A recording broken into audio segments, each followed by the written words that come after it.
ucapan-ucapan itu kita telan sendiri gitu. Sampai sekarang kan mereka nggak mau, berarti mungkin emang alibi mereka saja itu buat menjatuhkan saya. Jadi intinya kita berada di titik ini tuh bukan sesuatu yang mudah. Jadi banyak orang yang misalnya mencoba meniru, mencoba ini, mereka tidak tahu perjalanan kita sampai di mana gitu. Indonesia akan makmur jika dipimpin oleh orang Sunda. Itu saya rasa dia masih ada keturunan dari yang Prabu Siliwangi, karena dari segi wibawa, dari segalanya dia mempunyai hal itu.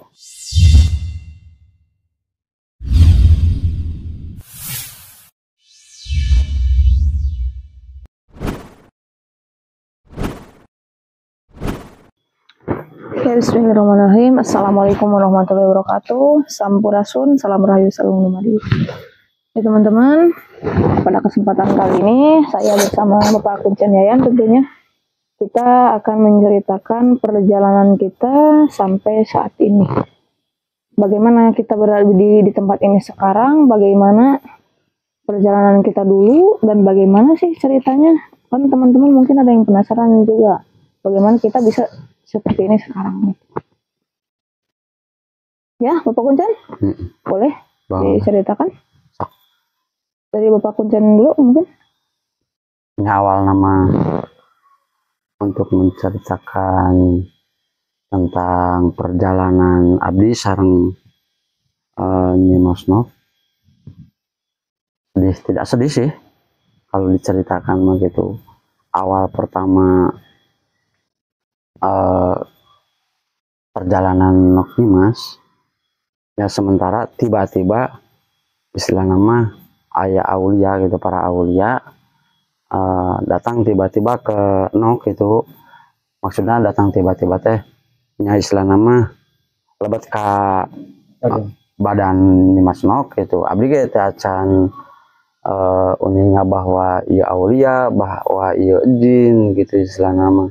Jadi teh acan tiasa ngaraoskeun dina waktu perjalanan Nok Nimas tiba-tiba pingsan.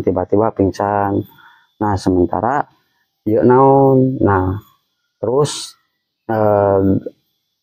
di kemudian hari tiba-tiba ayah gitu, beliau berbicara gitu, nama nyarioskeun bahwa abdi teh anu teh gitu. Nah intinya di murang kali teh nya gitu abdi ge sempat percaya tidak percaya gitu. Nah ini kan pertama tuh waktu dulu tuh saya sama Kuncennya tuh nggak deket kan, cuma tahu sekedar hal kampung. Bukan, maksudnya sekedar saudara jauh lah gitu. Terus pertama kali saya bertemu dengan Kuncen Yayan tuh waktu di Kobong tuh kita masih latihan suka marawis selawat lah gitu. Dekat, terus kan beliau suka musik juga. Nah setelah itu datanglah ilapat itu gitu. Nah, mungkin ilapatnya boleh diceritakan Kuncen, Bapak Kuncen, soalnya saya juga nggak, maksudnya saat itu nggak sadar gitu. Boleh. Jadi pas pertama itu kan memang ada yang saya ceritakan kemarin, jadi ada yang nikahan, terus ada yang seolah-olah ke kampung ini ada yang ngejek gitu. Terus ada di leluhur di sini tuh ada ya yang datang. Iya, ada yang datang. Nah itu kan para aulia itu kan masuk ke badan seseorang itu kan harus kuat ya, harus benar-benar orangnya harus kuat, harus ikhlas. Nah itu kan susah ya masuk aulia ke badan itu gimana kok bisa masuk ke ini? Nah mungkin para aulia meren tidak memandang anak yang penghar atau putra kiai, mungkin para aulia memilihnya dengan kebersihan hati meren lain tina nama gitu. Meskipun ayana jalmina gaduh, jalmina hinaun batur, ya tiba-tiba para aulia istilah nama kabis sempat ngobrol, bahkan tidak memandang baik jalmi lubangar, baik jalmanu putrana pausad meren lain tina meren ningali kebersihan hati. Nah terus untuk menempuh perjalanan ieu nya istilah nama aya para aulia anu nyebatkeun ieu kedah barangkali kedah tirakatna sabaraha lami cak abdi teh. Setahun. Waduh cak abdi teh. Kok setahun? terus naon wae anu kedah ditirakatkeun cek abdi teh nya istilah nama puasa teh nyaur, puasa teh dahar di selama eta 1 tahun. Bahkan dina waktu perjalanan tirakat anu selama 1 tahun banyak hinaan, cacian, makian, ledekan, wah segala macam tek-tek anu ucapan-ucapan kirang mata nyentuh kana mana, cuman abdi teras cicing wae kitukeun bae meureun mana kieu ge cek paribasana istilah nama godaan dan cocobaan meureun kanu nuju nandangan tirakat seperti kieu gitu. Bahkan dina bade tuang oge gitu, coba dibasana tuang.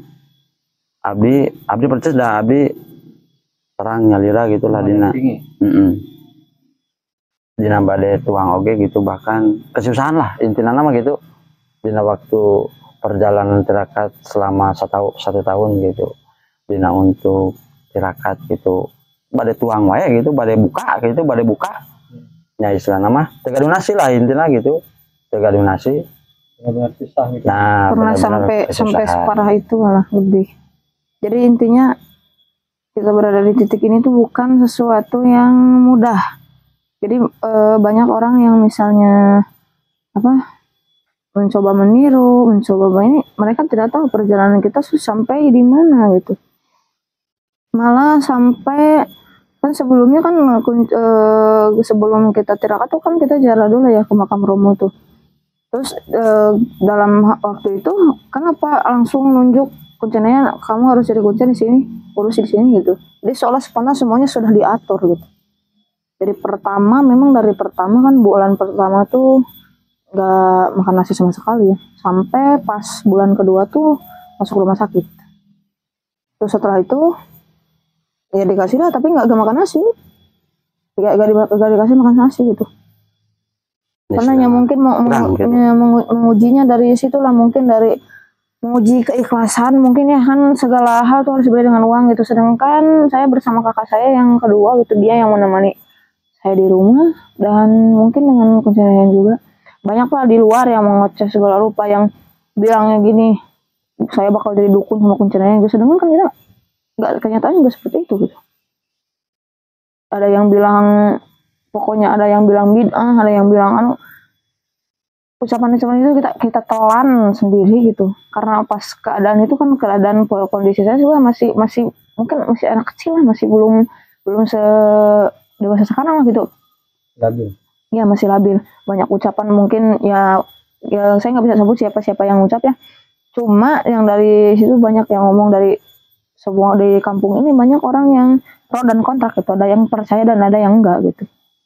Saya pribadi juga tidak sepertinya memberatkan mereka, mau percaya silakan, mau tidak silakan, karena awal akhirnya mereka juga pasti bakal punya keperluan sama kita gitu. Dan buktinya memang nyata gitu.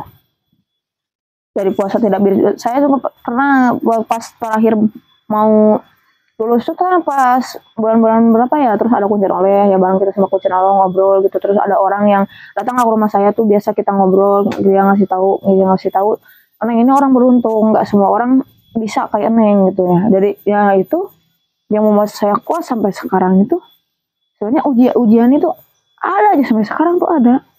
Karena saya juga pernah berpikir bahwa ini tuh sebenarnya apa yang akan terjadi di kedepannya gitu. Apa yang sebenarnya saya juga nggak, maksudnya gini ya, saya masih labilnya gini, ini benar atau kan cuma mimpi saya gitu.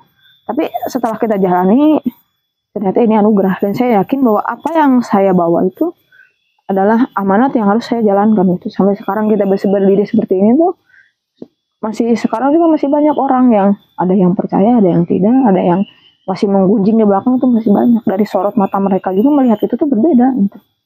Ada yang menertawakan, ada yang mencaci maki, ada yang menyebut segala rupa masuk ke kupingnya, tapi ya mungkin udah jalannya seperti itu. Ujiannya mungkin. Ya ujian seperti itu. Kalau kita nggak kuat, mungkin banyak ya orang yang misalnya tirakat kayak gitu udah kemana ya, udah kabur kemana, udah gila, udah gimana. Tapi saya yakin bahwa ini Allah tuh tidak akan memberikan ujian kepada orang yang, intinya Allah tidak akan memberi ujian kepada manusia selain manusia itu sanggup bisa melewati ini semua. Pas terakhir itu kan nggak ngomong seperti apa yang kan pertama tuh, jadi kita tuh nggak sadar dan nggak sadar gitu. kemasukan itu nggak sadar gitu. Iya, kadang-kadang kan gini, kalau misalnya lagi gini pingsan, terus yang terakhir itu kan pernah nggak bicara, nggak bisa apa-apa, ke WC harus dibawa, ke WC harus misalnya dibopong orang, cuma dikasih waktu tuh cuma di WC doang. Tapi kan mungkin ada pertanyaannya, pas setahun itu ibaratnya kita pokoknya banyak yang terjadi nih.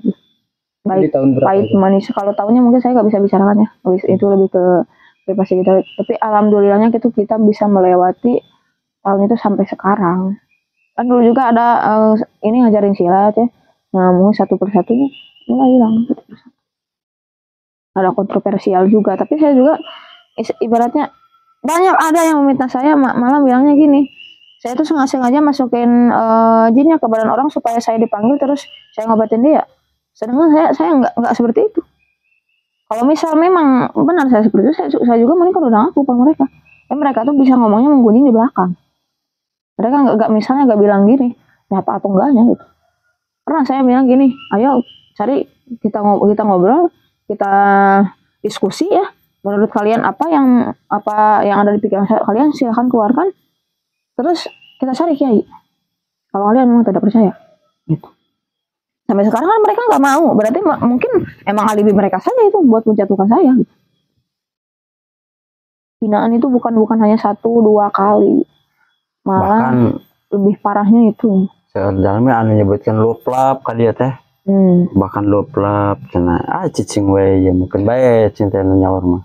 Tapi semuanya berbalik dari mereka sendiri. Dia yang ngomong loplap sekarang dia yang merasakan. Ada yang bilang dukun, dia kecelakaan waktu itu. Jadi intinya jangan jaga ucapan lah. Baik sedikit besarnya kan kita nggak tahu kebenarannya apa. Karena zaman sekarang kan ibaratnya di kita gitu kan di Sunda kan kita budaya Sunda bukan orang Arab kita ya. Kita punya adat istiadat, kita punya karuhun ya.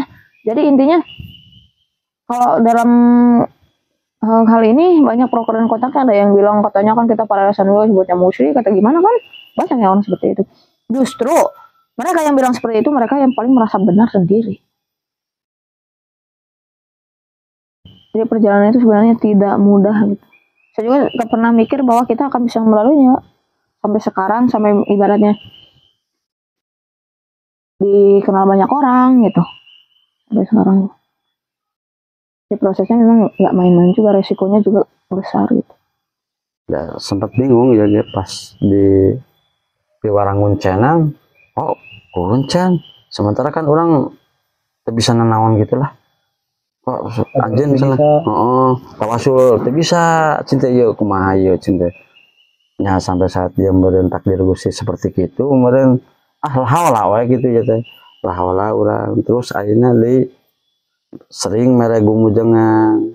Memang lah abdi da istilah nama ya sama gitu terang di nanaon tapi salit seperti pausna orang di pasihan gumujengan kok cintanya bekil lah katanya orang teh hati gitu. Iya, mungkin intinya kalau misal untuk detailnya kita nggak bisa nyeritain yang mungkin privasi, dan mungkin yang pengen tahu langsung bisa datang ke sini aja gitu ngobrol. Cuma yang intinya perjalanan itu nggak mudah untuk mungkin ada beberapa orang yang sedang berada di fase yang kita jalani sekarang. Intinya kalian kuat, yakin pada Allah Subhanahu Wa Taala, apa yang kalian bawa itu tidak salah. Karena kemanapun arah kita mendengarkan kata hati. Karena kadang pikiran bisa menyesatkan, tapi hati tidak akan pernah menyesatkan. Intinya berpegang teguh pada Allah, yakin kepada Allah bahwa apa yang datang ke kita semuanya ada negatif dan hal positif. Baik itu ujian, baik itu hal yang baik. Kan mungkin kesenangan juga ada ujiannya kan. Jadi intinya mungkin ini jadi pembelajaran kita bahwa tidak semua orang, baik keluarga, baik misal orang lain juga bisa kita percaya. Tidak semua orang itu bisa kita pegang ucapannya. Kadang kan depan kita beda, belakang kita beda lagi. Intinya dari perjalanan kita yang kita jalani ya Pak, banyak hal yang mungkin ya Allah ya orang lain juga mungkin lebih berat dari kita ya. Tapi yang kita rasain itu pernah kita waktu itu berangkat ke Sangiang ya tengah malam tidak bawa uang sama sekali. Banyak hal yang mungkin menyejukkan hati lah, menyakitkan kalau kita ingat sekarang gitu. Malah mah ujian itu ucapan hinaan, cacian, makian sampai depan mata pun mereka pernah berbicara. Tapi ketika saya di depan mata mereka, mereka tidak pernah membicarakan apa yang ada dalam pikiran mereka. Mereka hanya bisa menggubris di depan, di belakang, ya, menggubris di belakang, tapi di depan mereka seolah-olah tidak tahu menanggung. Ya intinya mungkin mereka juga sudah mendapatkan balasan dari apa yang mereka lakukan. Intinya kita jangan pernah mendoakan orang itu goreng. Biarkan saja, karena ada Allah yang maha melihat segala rupa. Mungkin misal kita tidak membalas, tapi Allah. Kita berdoa supaya Allah tidak membalas perbuatan mereka, tapi Allah maha adil. Intinya dari perjalanan yang kita dapat banyak hal yang menurut saya penting di dalam kehidupan kita. Karena perjalanan itu tidak mudah. Makanya kalau misal ada orang yang ngomong ini itu, mereka tidak merasakan apa yang kita rasakan.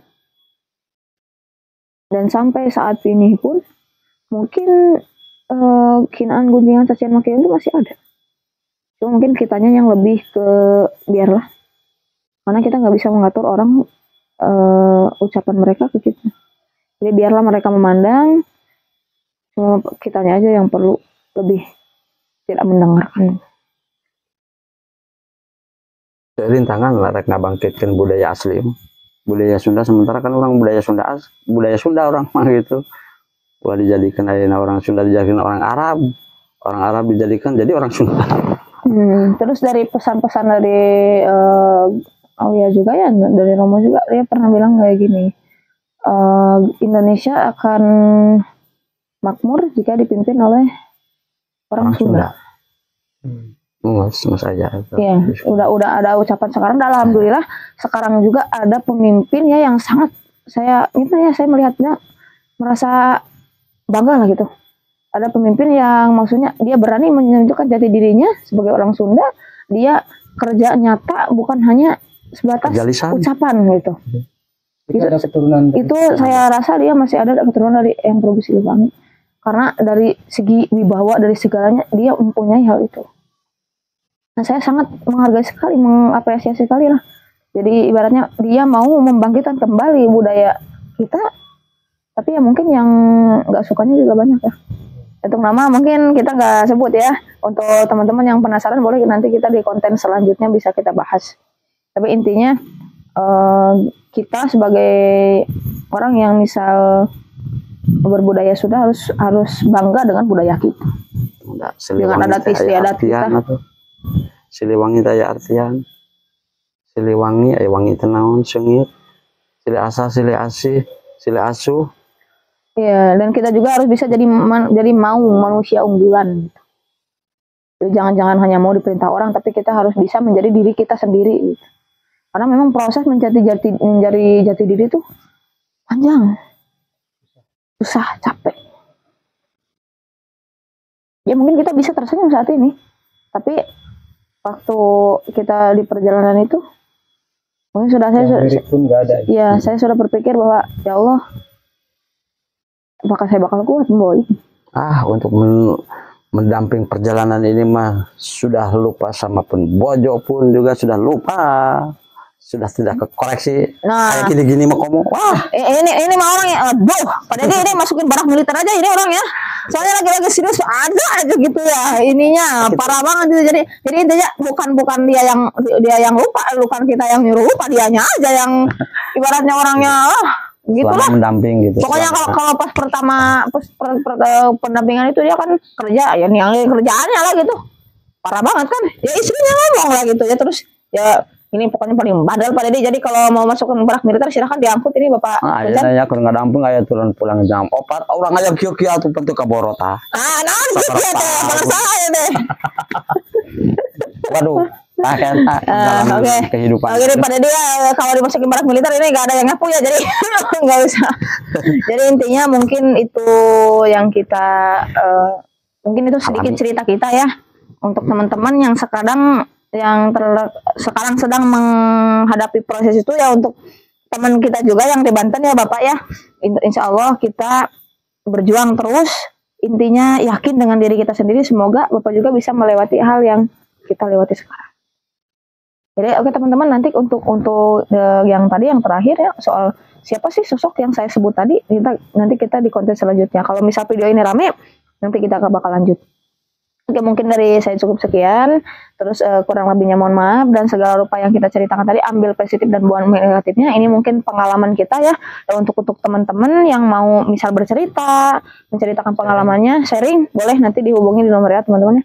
Oke, terima kasih. Assalamualaikum warahmatullahi wabarakatuh. Sampurasun. Salam Rayu Sulung.